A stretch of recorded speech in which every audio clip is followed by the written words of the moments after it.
welcome to the Flint Community Webinar, your community resource.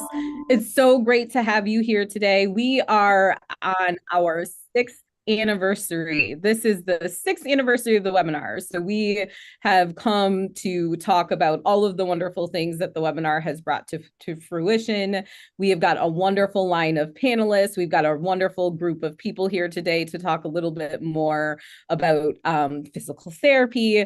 We're going to talk about what you should know about penicillin allergies. But first, I want to go down memory lane a little bit with Jim Malinowski and Dr. I thought I saw Dr. Esch and I saw Yvonne Lewis. So we're going to talk a little bit about why we're celebrating 6 years and what those 6 years have looked like in terms of bringing trusted information to the community. So if we could spend a little time talking to Jim and Yvonne Lewis, it would be great to sort of remember. Tell me a little bit about how the webinar got started. I want to talk to each of you about how you got involved in the webinar. And I know Yvonne and Jim have sort of those stories about why we needed to come together and why we needed to bring this information to the community. So I'm going to hand it to you a little bit. Well, I guess good afternoon, everyone. It's great to be here. This opportunity to talk about what's happened over the last 6 years when we got started with this webinar. The Flint Center for Health Equity Solutions was planning a symposium or annual symposium where the Healthy Flint Research Coordinating Center actually was planning the symposium as a part of this. And the Healthy Flint Research Coordinating Center comprised of partners from the University of Michigan, Ann Arbor, Flint, Michigan State University, and our community representatives that at that time was CBOP, community members, and the National Center for African American Health Consciousness, talking about continuing our work with the symposium. But we got that notification that we had to shut things down because of COVID. And so COVID created a really interesting little bubble for us. So what do we do? How do we continue to get information? A lot of things we did not know at that time. So one of the things that we thought about during those conversations with the Healthy Flint Research Coordinating Center Executive Committee was, how do we bring information about this virus, which nobody understood at that time, nothing about. It just was a tremendously horrible situation.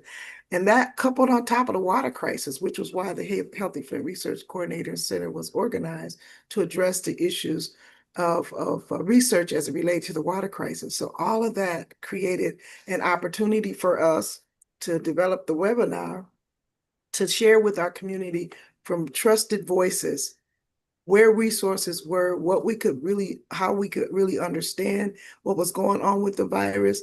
Let's talk to people in our own community, because we heard commercials, we heard news reports, but what do the people in our community say? And where do we go to get not only information, but access resources and access those resources in an equitable way? So the webinar was an opportunity for us to bring partners together like the Genesee Health Plan, the My Children's Health Center, our hospital partners, Greater Flint Health Coalition, the health department, bring all those voices together and tell us as a community what it is we needed to do, where we could find resources that would address the issue and help us move through this crisis, which we really had no clue about.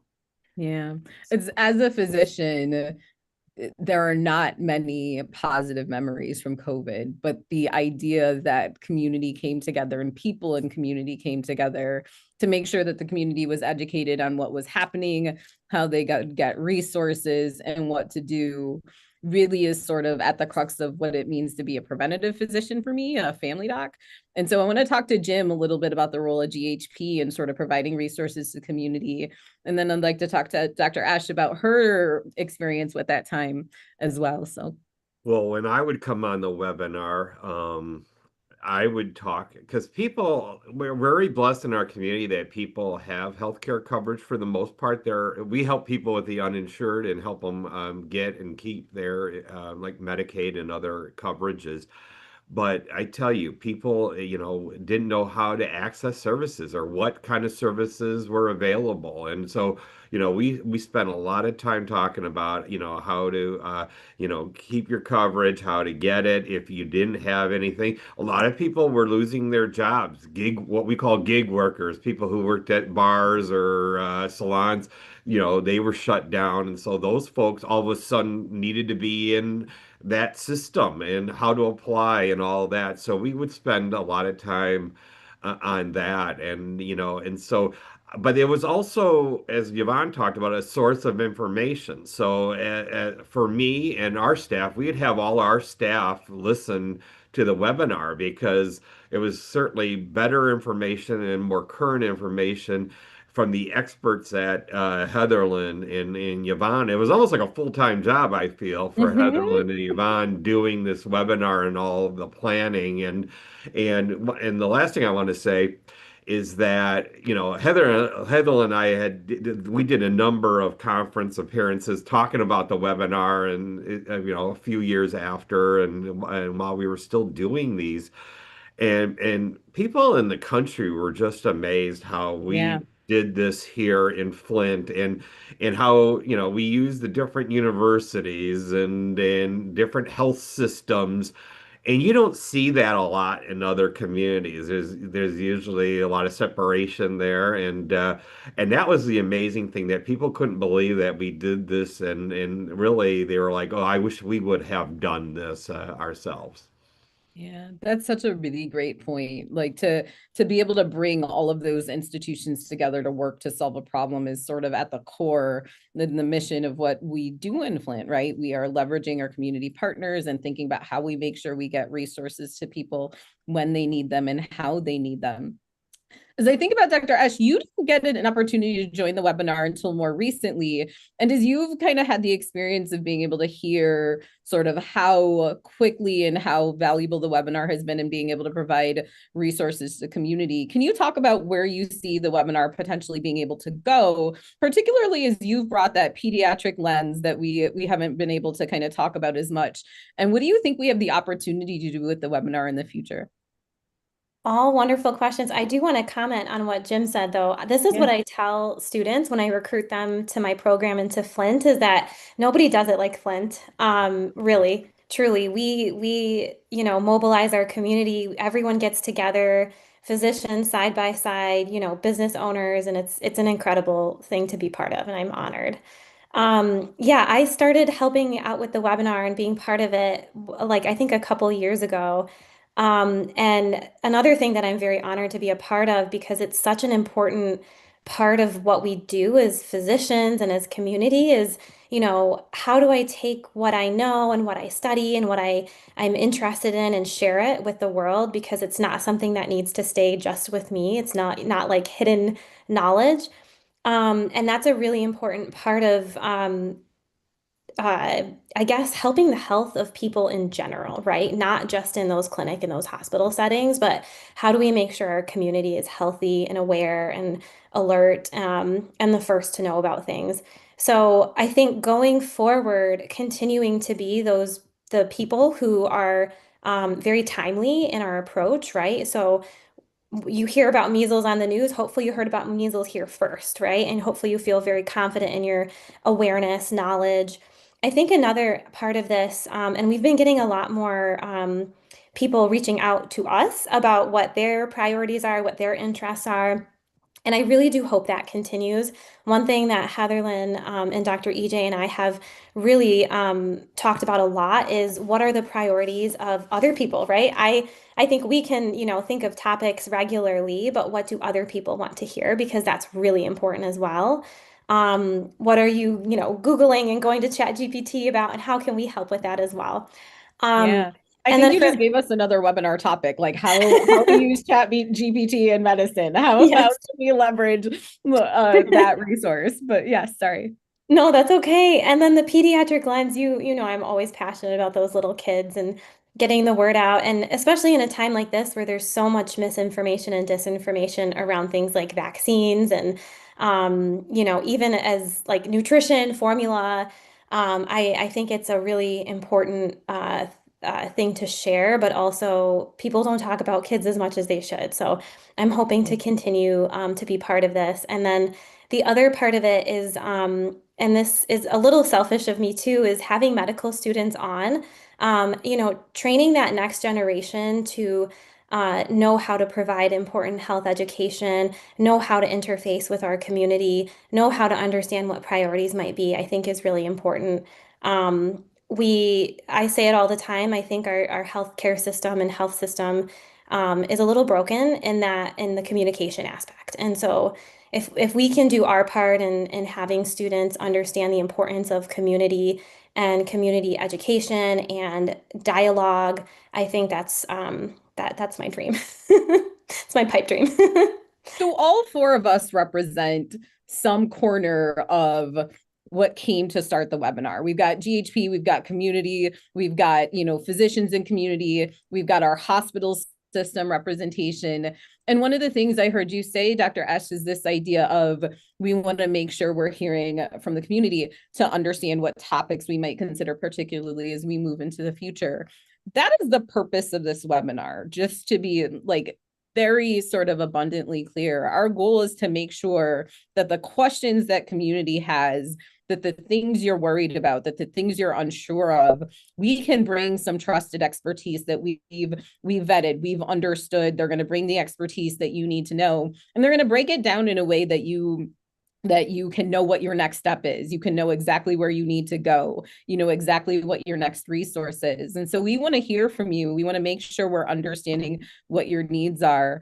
I'm super, super appreciative to be in community with all of you. So thank you so much for all that And you've Doctor, if I could, go ahead. EJ, if I could just Yes. say, one of the things that's really critical, and you mentioned that, is that the community responses to the community's needs. And so again, we want to appreciate the community, because without the community coming on and listening to the webinars and then taking advantage of the opportunities that were presented, this wouldn't have been able to continue. So it's evolved from community coronavirus to just overall community issues. But certainly we want to appreciate the community and all those partners who have continued to stay the course and help get this information out to our community members. So thank you. And we should leave it there. Thanks, Yvonne. All right. Thank you so much for celebrating with us the 6th anniversary. Today, we're going to talk about a concept that I experience a lot in the office, this idea of penicillin allergies, and we're seeing it more in the headlines. And so we've brought the wonderful Dr. Rafi. I can't say enough. Dr. Rafi has won teaching awards from our medical students. He will break down very difficult concepts into things that are understood. When my own son had a sinus infection, he sat with me and we figured it out together, and I can't say enough wonderful things. So he's going to help us think about penicillin allergies and what we should be thinking about. Thank you, Dr. Edward Johnson, for this introduction. I'm happy to be again on this platform one more time. And sorry for my camera not working today or not behaving today, but I'm happy to be part of this platform or webinar. Great. What I heard is all great things about you guys. Definitely unique idea and unique thing that you guys do here for our community. I don't know what you guys have particular question, but I can talk a little bit overview about this topic, and then you guys can ask me questions. So again, this is, first of all, also I want to thank Dr. Ash for reaching out to me about this topic, because I'm really invested in it. We have a quality improvement project that we do with our residents for the last year or two here in our hospital at Hurley, trying to address this issue. So basically, penicillin allergy is very commonly reported. Almost like 10% of our population will say that they have allergy to penicillins, which is a group of antibiotics that include penicillin, amoxicillin, ampicillin, this kind of group of antibiotics. So it's reported commonly, but true allergy is really rare, less than 1%.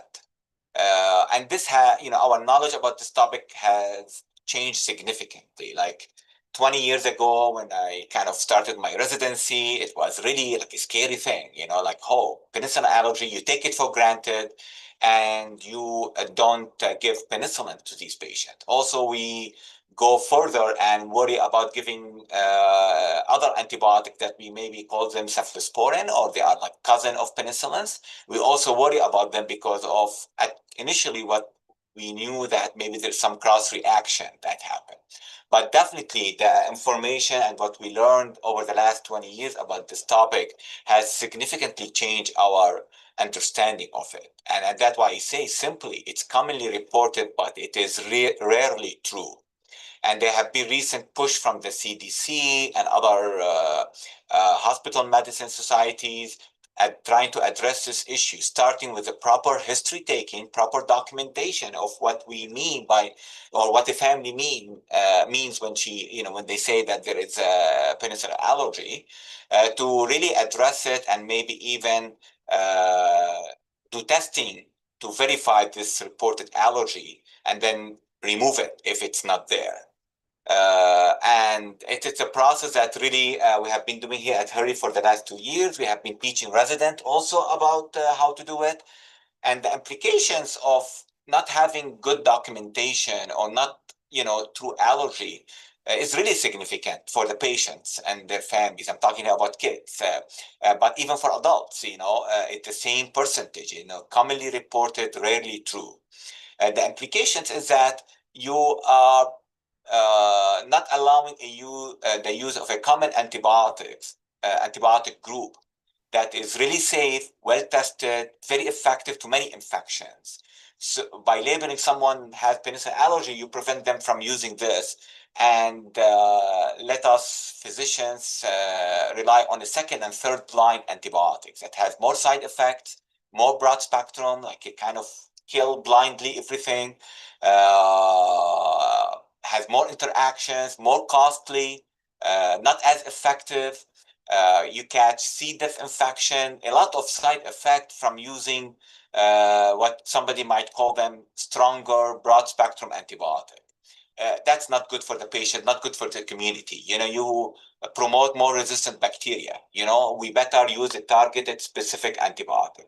So that's why it's really important, everybody, start with the families, by reporting what they know about the allergy, not necessarily just label your child as having allergy. Ask your physician to see if this is really more of a side effect of the medicine, nausea, vomiting, that commonly get reported as allergy, but this is really side effect, does not require to have a label in the chart that you cannot get amoxicillin or penicillin in the future. Many families, from my experience, they will label their child as allergic to penicillin. And when you ask a little bit more, they tell you, oh, I have allergy to penicillin. And we know it's not a genetic thing. We know it's not an inherited thing. And actually, these families need to be assured, explained, educated, and their kids don't need to be labeled as having allergy to penicillin. These are some examples of common kind of misconceptions about penicillin allergy. Kids get rashes all the time, and they get amoxicillin a lot. So always we make this connection between the rash and the amoxicillin, but really studies show that this is really not true. And many times this rash that you see is really not related to the amoxicillin. It's really more related to the underlying virus. Actually, there are more studies show that maybe that combination of amoxicillin and having a virus might promote the onset of some rashes, non-specific rashes, that doesn't indicate true allergies, and that you don't need necessarily to label a child as having penicillin allergy based on that kind of story. So it really goes back to really having a good history. And that may be the role of physicians. Sometimes in our busy clinic schedule, we don't want to ask more questions about the nature of that reaction, and we just label somebody as having amoxicillin allergy. And there are scenarios where we're not sure, even as physicians, like the reaction was severe, required somebody to go to the emergency room because they had trouble breathing, they had blistering of their skin. This kind of reaction definitely require more testing, like an allergy referral and skin testing. I won't say that they don't have allergies. So it really go back to good history and good relationship between the physician and the family or the patient to really document appropriately or accurately if they have true allergy or not. I can go on and on, but I will stop here and That's perfect time to stop because we have a wonderful question in the chat. And I know the answer, but I want to hear your answer to this. So one of our panelists says, my lips started swelling after taking penicillin as an adult. Would you say this is an allergy to penicillin? Okay, good question. So I will use this as a prime example about like really that information alone by itself won't help me alone to decide if this is what we call it like a low risk versus high risk scenario. So we need to know like how severe was the reaction when it comes, how soon it happened after the amoxicillin. Did it happen same half hour, 1 hour, or it happened 2 days later? What other symptoms? Was there trouble breathing? Was there a rash? Was there? Did you go? Need to go to the emergency room because you have, your airway closing and trouble breathing. Did you take other antibiotic? Many times families might have received another antibiotic that has amoxicillin. A year later, they did not know that it has amoxicillin, but it was amoxicillin and did not react to it.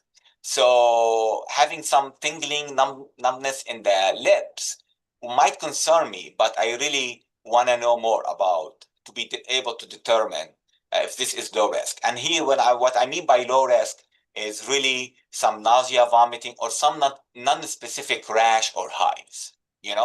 If it does not belong to any of these group, I will advise my patient to go and get skin testing, to an allergist. It's a routine thing. They can test you for penicillin. They can do skin testing, small dose of a penicillin under the skin to make sure you don't react to it. And if it does not, they'll challenge you with an amoxicillin in the office under controlled environment, to treat you and delabel that allergy. So that is also important to know because you really don't want to kind of label yourself allergic to penicillin for life. One other thing I think important information to mention, that allergy to penicillin wanes by time. So even if you have some allergy, and it has been, especially for adults, more than 10 years passed by, you probably don't have any more of these, what we call them immunoglobulin E, or these antibodies that cause a reaction. You probably don't have enough of this antibody to cause reaction. So maybe it's a good opportunity if this was an old history to maybe go to an allergist and get skin testing and confirm that you really don't have reaction, and then you can safely get penicillins. So I want to make sure I have this right. So if someone comes in, takes amoxicillin, and they develop swelling in their lips, definitely a thing they need to stop. Definitely a thing they need to be seen for immediately to make sure this isn't something that's progressing. It's not something that's going to lead to shortness of breath or an airway issue. So definitely get in with your doctor right away. One of the questions that was asked was about should they take Benadryl right away. I'm gonna throw that question to you in a second, but I heard stop taking the medication, be seen by your doctor, immediately, that we potentially, if there's numbness and tingling in the lips, it could be an allergy, but it could be something else that's going on. And one of the ways that we have to test that is to do the penicillin skin testing. So you might ask your doctor, once you've been seen and cleared, if you should see an allergist to make sure that you're not allergic, or to understand whether you are allergic or not. And then you were saying also that allergy can go away over time. So if you were diagnosed with the penicillin allergy as a kid, you may not have that same allergy as an adult. Did I get all that right? Yes, very nice. Well put summary. Definitely. I think those are maybe what you could call them take-home message. Really, I want to emphasize that's not your decision or the patient decision to label themselves as having low risk versus high risk. What we want to spread that's really rarely is a true allergy, but definitely follow up with your physician who are going to ask you a lot of questions to know the exact nature of it. And then based on that, the options will be either, do like an oral challenge in the office. If it's very low risk, they'll do it in the office or in the hospital setting, or skin testing, an allergist and skin testing, or maybe they'll tell you this is so serious, don't try it again. Got it. What's the role of Benadryl when people have an allergic reaction? Is that something people should have on hand to make sure they're not at risk? Yeah, it's a good idea, definitely. Somebody get hives, get numbness, swelling of their lips, and while they are seeking some care, getting a dose of Benadryl helps. But if it is serious reaction, they need to be seen right away. If they have trouble breathing, difficulty swallowing, a feeling that their throat is closing, you need epinephrine shots. You need different treatments to stop that reaction. Benadryl is supplemental medicine that can help with mild reaction, little hives, for example, and we do it in case of severe anaphylaxis. But it's not enough. But given it for many of these mild reaction, while you're calling your doctor is a good idea. So anaphylaxis is when your throat closes up and you can't breathe and you have a really severe reaction, right? Correct. All right. The other question I have is we have talked a lot about what happens when we take penicillin. Will you talk to us a little bit about what we would prescribe penicillin for? So why might someone be taking penicillin? Good question. It's really commonly prescribed antibiotic. At least I can talk about my experience with children. I mean, it's a number one first-line antibiotic for streptococcal sore throat, or what we call it streptococcal pharyngitis, so infection of your throat. It's a first-line antibiotic for ear infections, first-line antibiotic for sinus infection, first-line antibiotic for pneumonia. So as you could see, those are the most common infection in children. Ear infection, sinus infection, pneumonia, these upper respiratory infections. So it's really commonly prescribed. So when we end up labeling a child having amoxicillin allergy, which kind of make us afraid of using it and go to a second and third line antibiotic that is really not as good as amoxicillin or has far more side effects than your amoxicillin. So it's commonly used antibiotic. That makes sense to me. So this is one of our first line medications for for many different illnesses that are caused by maybe strep, as you alluded to. So when you hear strep pharyngitis, that's strep throat that we kind of hear of in regular society, or ear infections and things like that. This is one of our main treatments for all of those things. And if we have so many people who have allergies, then it means that we're going to have to use antibiotics that are not first line one, but two, that might be stronger and sort of have more of an impact on our immune system that we need to. Which brings me to my second question. You mentioned C. diff earlier, and I wonder if you would explain what C. diff is to people so they know. Good question. Sort of yeah, definitely. So it's a bacteria that we could have it in our colon or in our guts. So, we all have this kind of normal flora, normal bacteria in our intestine and our colon, which is part of the normal healthy flora that we all have in our bodies that can help your body make vitamin K, can help keep a balance. Very important. When you give the strong broad spectrum antibiotic for no good reason, you kill many of these good flora or good bacteria in your intestine, which allow this opportunistic bacteria that we call it C. diff to take over and cause diarrhea, bloody stool, stomach pain, colon inflammation. And, you can get really sick from it. So it's a bacteria that we really worry about in case of giving antibiotic that can kill the good flora that is normal and healthy part of your body and healthy part of your immune system, actually, even. That's so helpful to understand. If I were to wrap up the main points from what you've talked to us about, it sounds like we want to be thoughtful about whether we are actually allergic to penicillin. And so that is a discussion we should be having with our physicians. there's more than one way to potentially understand whether we have a penicillin allergy. Sometimes we'll do something that sounds a little scary, like an oral challenge in the office, which just means we take the medication in the office and you do it in a setting that if you do have a reaction, we can kind of respond and make sure you'll be okay. Benadryl is something worth having on board or in the house just in case you have some sort of minor reaction or you're starting to develop a reaction that might be more severe while you're on the phone calling to get that appointment with your doctor. And penicillin is something that treats multiple different illnesses, otitis media or ear infection, strep throat, pneumonia. So it's a medication that we kind of need, and we should be careful about whether we actually have an allergy or not so that we can use the appropriate medications and not be at risk for this thing that sounds terrible that you've described called C. diff. Did I catch them all? Definitely. It just being aware and don't get surprised by your physician who might ask you more questions about it and maybe even ask you to take a medicine or go to an allergist. This is definitely part of a national-wide movement toward really improving our understanding of penicillin allergy and help the community overall get more comfortable with this concept. And not necessarily take penicillin allergy as true allergy all the time.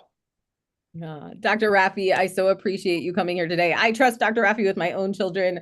I'm so glad that we had an opportunity for everyone to hear his advice and his expertise. So thank you, Dr. Raffi. Thank you. We're going to make a little pivot away from and Dr. Ash, thank you. We're going to take a little pivot away from infectious disease and think a little bit more about our physical ailments and our ability to recover from when we've potentially been in the hospital, either recovering from an infectious disease or recovering from something else. But we're going to work to understand physical therapy a little bit more, what wonderful resources we have to recover from what can sometimes be difficult stays. So we have a lot of wonderful expertise here. We've got Dr. Anar Guru, we've got her colleague, Julie Tan, a bunch of wonderful expertise. I will let you introduce your team, Dr. Guru. Hi, I'm Anar Guru. I'm the Dean of Health and Human Services at Mott Community College, but also a physical therapist and have practiced for a long time as well as taught in physical therapy programs at U of M Flint and Mott Community College. And I'm going to have Julie introduce herself next. Hi, good afternoon, everyone. My name is Julie Tan. I am a physical therapist here at McLaren Flint Hospital. I have been a practicing physical therapist for about more than 20 years and have run the gamut of peds to acute care to geriatrics and subacute rehab and home care and outpatient, you've named it. My first love has always been acute care and geriatrics, so I am thankful for everyone and appreciate having the opportunity to join this webinar today. And Jacob.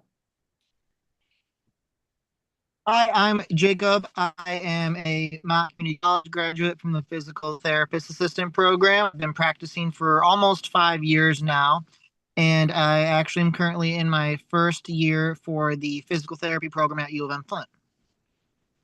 Wonderful. Thank you, Julie and Jacob. This is going to be a great discussion about physical therapy, and I think, Julie, we can start with you. Because we were just talking about infectious disease with Dr. Raffi, and you like acute care the best. Can you tell us a little bit about the role of physical therapy in acute care? Yes, absolutely. So when we talked about acute care, I think we get a lot of students here too, like PT students like Jacob, for example, and they always come into PT with this idea of sports and orthopedics and stroke rehab, for example. And nobody really ever sometimes comes in understanding what acute care is.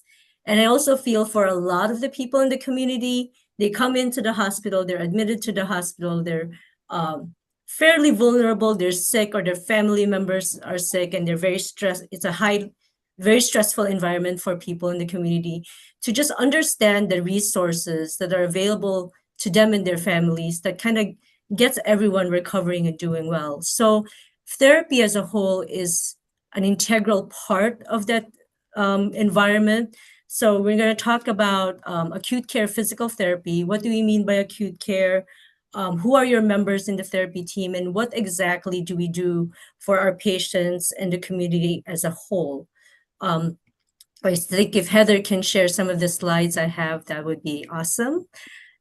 So we talked about what is acute care. So acute care, we're talking about you have been admitted to the hospital. You're here maybe because you had you're going for an elective procedure, perhaps a knee replacement or a hip replacement, or you're here because there's this acute medical issue that needs immediate medical attention.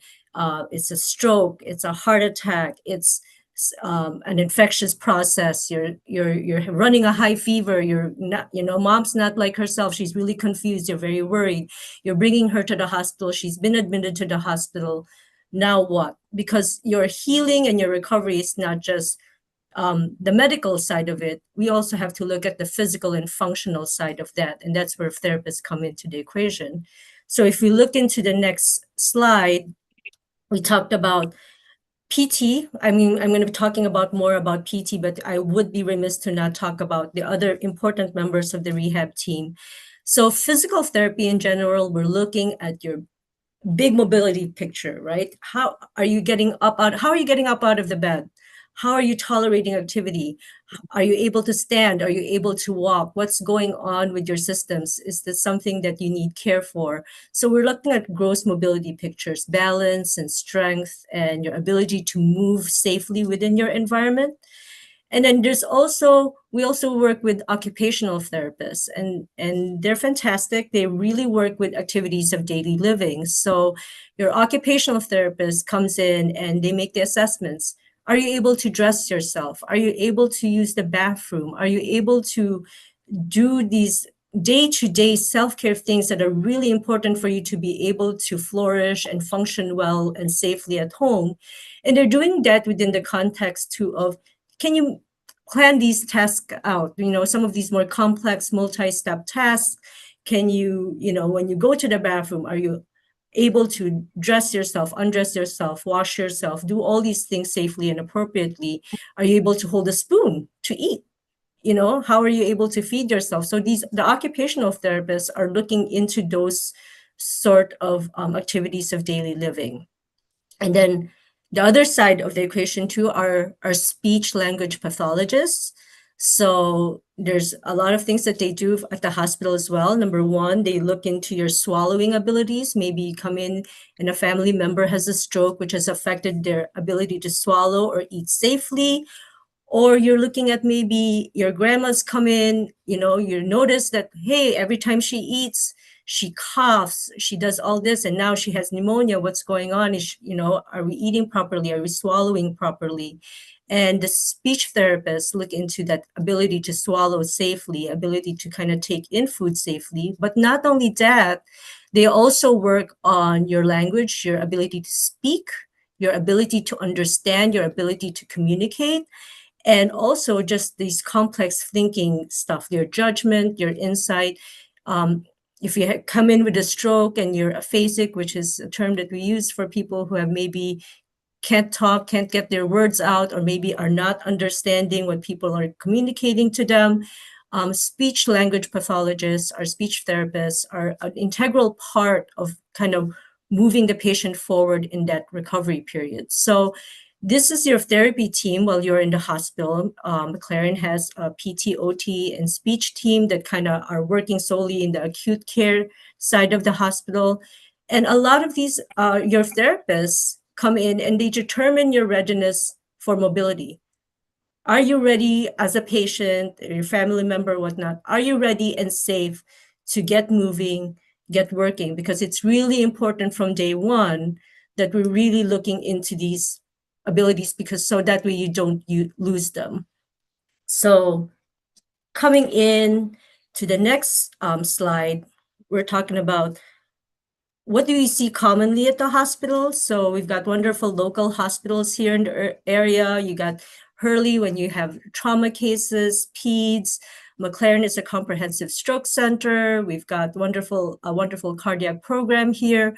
So we pretty much see anyone in the hospital that needs rehabilitation, right? The physicians come in, they make that evaluation, they make that consultative process and say, hey, the patient has all these deficits.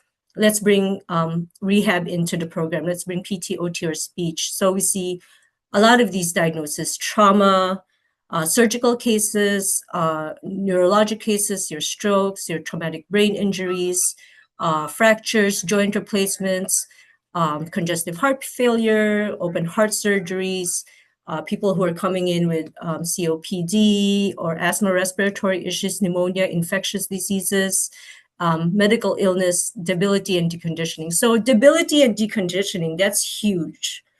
You're coming in and at baseline, when you're healthy, you're feeling great, you're doing everything for yourself, and then you're coming in or your loved one comes in into the hospital and you're just feeling horrible, right? You're sick, you're vulnerable, you're stressed out. It's just, you're just thinking about a lot of things medically that the doctors are managing, nurses are taking care of you. It's really important to get into the groove of being able to come in and do as much for yourself as you possibly can. So the thinking is, if you came in here walking, you should hopefully, you get out of this hospital walking too, right? The NIH has this wonderful study about people coming into the hospital when they're sick. And, the decrease in physical and cognitive function when you're in the hospital, in bed, off your normal routine, affects about 65% of like older adults, 55 years and older. So you're looking at the fact that it's not just the physical component of this, but your brain fog, your ability to kind of make judgment calls and your insight, your ability to plan tasks, even if it's just your day-to-day tasks, are affected. The NIH did this systemic review and they found that 87 to 100% of our adults, they're in bed.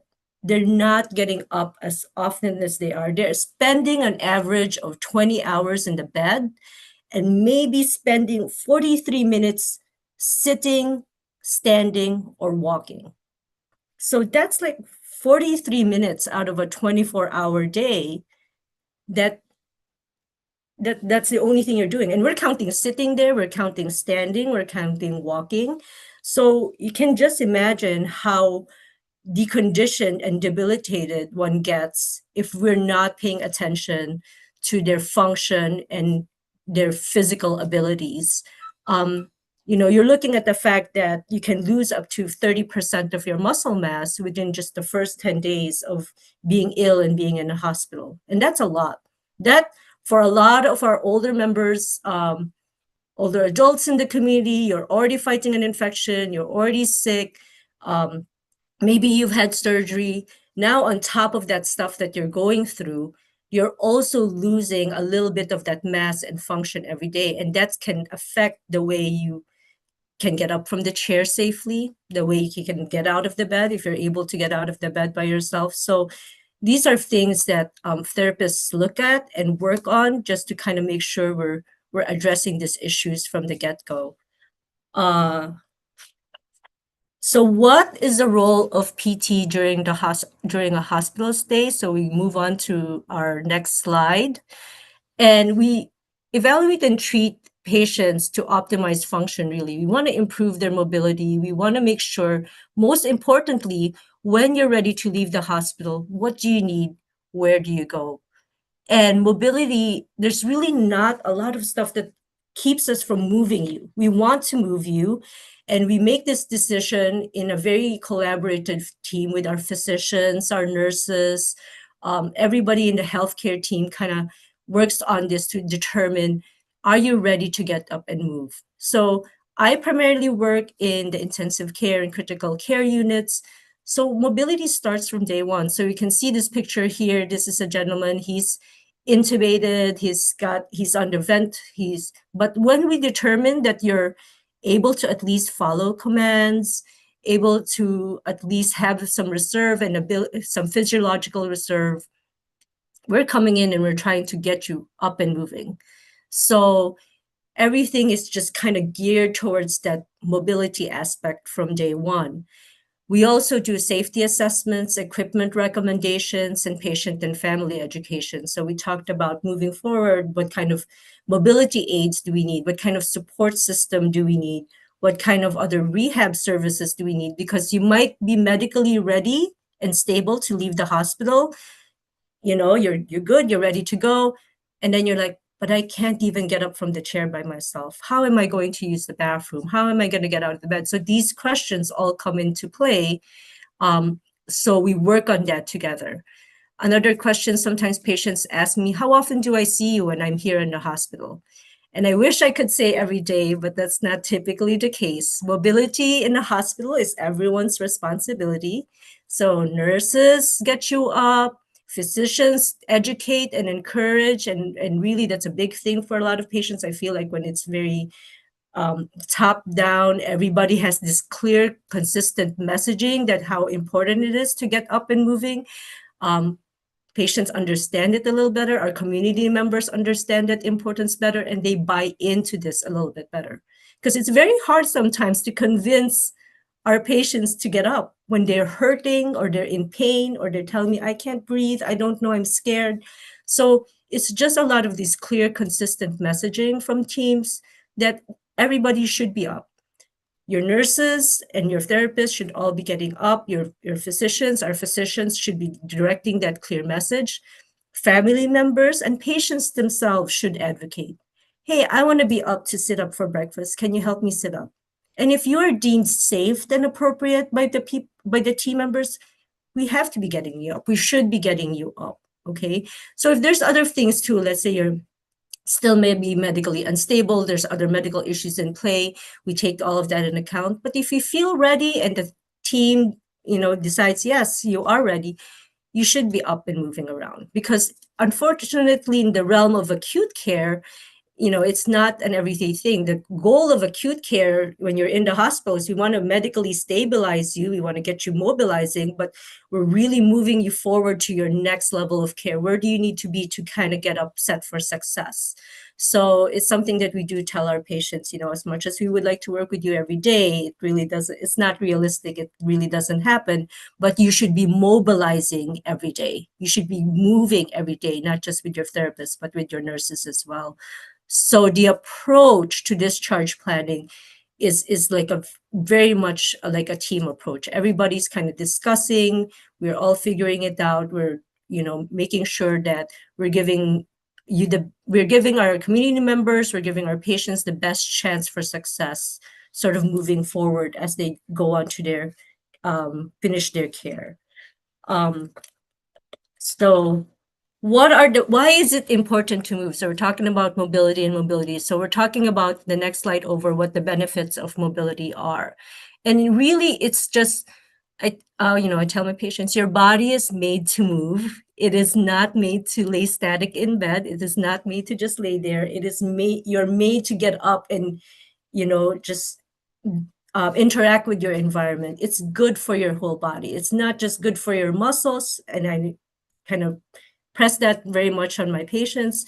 It's good for your heart. It's good for your lungs. It gets your bowels moving. It's good for your mental health as well.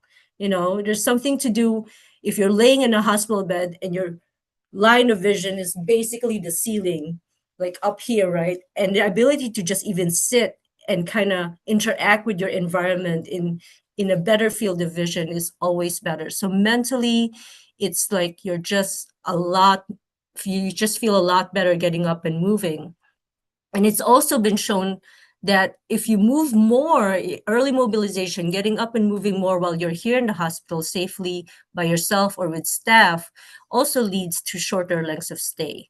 So you're looking at older patients maybe who are coming in with acute congestive heart failure or acute cardiac issues. If they're consistently up and moving while they're here in the hospital, their chances of going home directly after when you leave the hospital is a lot higher than patients who are kind of just staying in bed.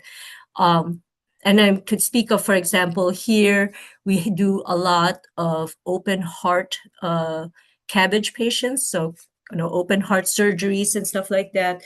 And that is like a very strict protocol here, for example, at McLaren, that when you are ready, the first day, even with all these people, patients are always, and families, for example, they're always surprised because there's all these lines, all these tubes coming out, but you're up in a chair. You're up in a chair, you're getting up out of that bed.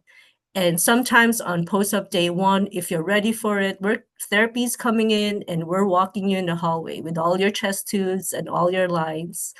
And when it's established that, okay, you're tolerating activity well, everything seems to be doing good, we're upping that to moving 3 times a day for our open heart patients. So there's this just drive for mobility, or our stroke patients are optimized for therapy that, therapists are trying to really making that intentional effort to see our neuro cases, our stroke patients more regularly and more frequently. Moving after surgery, it's also really important. You're along with the physicians, the surgeons, everybody, again, it's a group thing.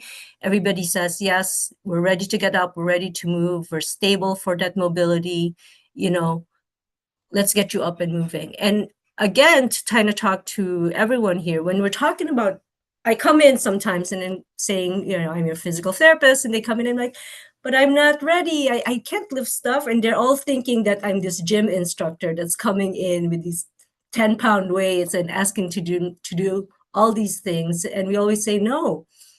In this particular case, when you're ill or going through surgery, or you're done with surgery, or you're not feeling great, therapy is sometimes as simple as getting out of bed. How can you get out of bed? How are you tolerating it?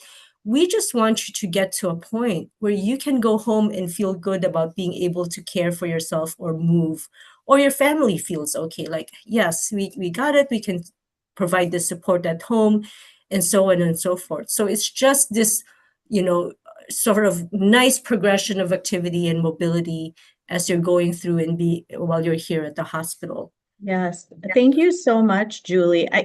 You have a little bit more to share here, but I'm just really thrilled to hear your passion for what you're doing for some of our sickest of patients, and how mobility is so important, even just to start a little more circulation and improve alertness, because there's more blood flow to the brain, for example. And physical therapy is helpful in a variety of settings, not just for our sickest of patients. So my experience in the field, I've worked in inpatient rehab, which is the next step for a lot of your patients, Julie, I think, and then in outpatient. And my area of expertise really is in sports medicine. So that's another phase of physical therapy. I particularly like to work with dancers and performing athletes on recovery. And just a little note about that, when they are not able to be mobile in the way that they're accustomed to at that high level of mobility, it really does affect their mental health. So a physical therapist's role is to try to regain as much mobility as possible in a safe manner, with attentiveness to their injury at the time. And then once they're recovered, to regain that mobility at a very elite level so they can return to sport. And I think about some of the teenagers I've worked with, Julie, and how down they get when they're out of the game, so to speak, and how the physical therapist can really be the cheerleader for them, and get them going and give them opportunities for mobility once again in the way that is safe until they can do a little bit more. But this profession is helpful in so many different settings, for pediatrics all the way to geriatrics. And I think probably one of the most rewarding professions, because ultimately, whatever setting we're in, we're significantly improving quality of life, and mobility is indeed a big piece of that. And I think Flint is very, very lucky because we have great education programs for physical therapy, with PTA being a 2-year degree. It's an associate's degree that Mott Community College has, and then the Doctor of Physical Therapy program at the University of Michigan, Flint. And what I want to do is turn it over to our student who's with us today, His name is Jacob, as he said. He actually was my student when I was teaching in the PTA program. And like he said, he's been working for a number of years, but has decided to go back and get his doctorate degree in physical therapy. And Jacob, can you tell us a little bit about why you chose this profession? What's rewarding about it for you and your educational journey? Yeah, so I think I kind of got started interested in it how almost every other physical therapist assistant does. I went through it myself. In high school, I dislocated my shoulder good amount of times, ended up having surgery to repair my labrum, which is just like the little suction pad in the shoulder joint. So I went through that and it got me back to sports, which I loved in high school. And I was like, man, this is great. I mean, I can only imagine how it feel. I mean, I felt great from my end as a patient getting back to it. I can only imagine how it feels from the other end of being the person to help the patients get back to their normal daily living. Um, and I just wanted to kind of find that out for myself. I started out at SVSU to start in like a pre-physical therapy path. And I didn't know much about it during one of my classes there. I heard about the physical therapist assistant position. It's like, oh, that's awesome. I can get started in the field sooner. So I ended up going to Mott and got into the program there and had nothing but love for the program. I actually credit Mott with getting me on track for my life, not only professionally, but financially and emotionally with everything. I have nothing but love for Mott's physical therapist assistant program. Working for past 4.5 years in the field, I have had most of my experience with home care, uh, outpatient, and then also currently skilled nursing for a few years right now.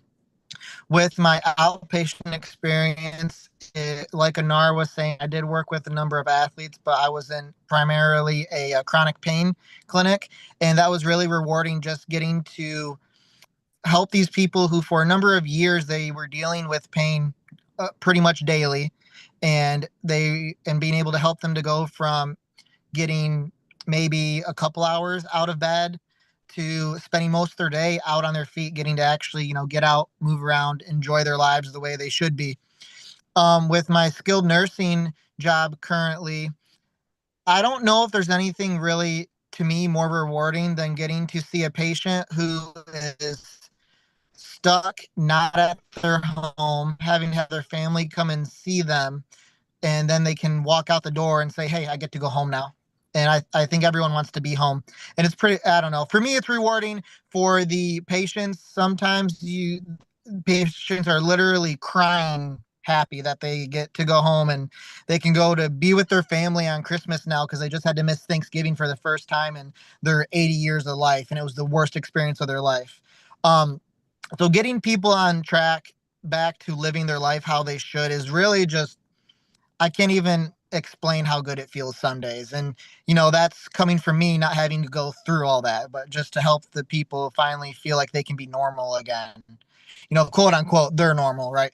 Um, so I was like, man, what better way to really get better at that than to try to go back to school and get even more education and practice in the field. So I worked for the past few years to finish my bachelor's, and I was fortunate enough to get into U of M Flint and kind of start on my path there to getting a doctorate in physical therapy and keep on working in the field. I hear you're doing very well in the program, and we are super proud of you. And it's been so fun to watch your journey. But I think one day you're going to be like Julie, really making a difference in people's lives, even when they're very, very ill. Thank you to both of you for helping to present this wonderful profession. It's my favorite profession, and I am very biased, but that's okay because I can say that with my whole heart. And we are really so lucky to have great educational programs to produce the best physical therapists around.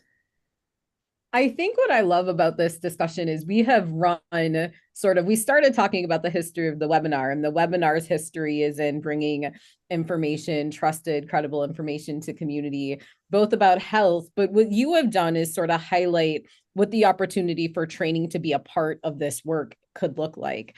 And we have been able to do that by bringing Dr. Ash's medical students, the medical students we get to share on. We've brought physical therapist students on now, and we have brought in the trusted expertise of people like Julie Tran who are doing the work in the field. And so I couldn't be more happy to see our institutions represented, our hospital institutions, our educational institutions.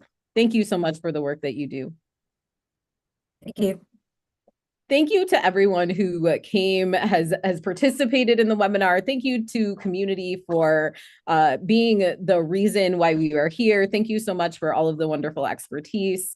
Please don't hesitate to let us know. Make sure those questions that you have for us, we're able to bring you the expertise you need or the resources you need. Again, these are the continuing education units for community health workers. We have been so happy to have the expertise we had. Thank you, Dr. Raffi. Thank you, Dr. Anargru. Thank you, Yvonne Lewis, and all of the wonderful people who have been at the center of what we've been able to do at the webinar. We will see you next month.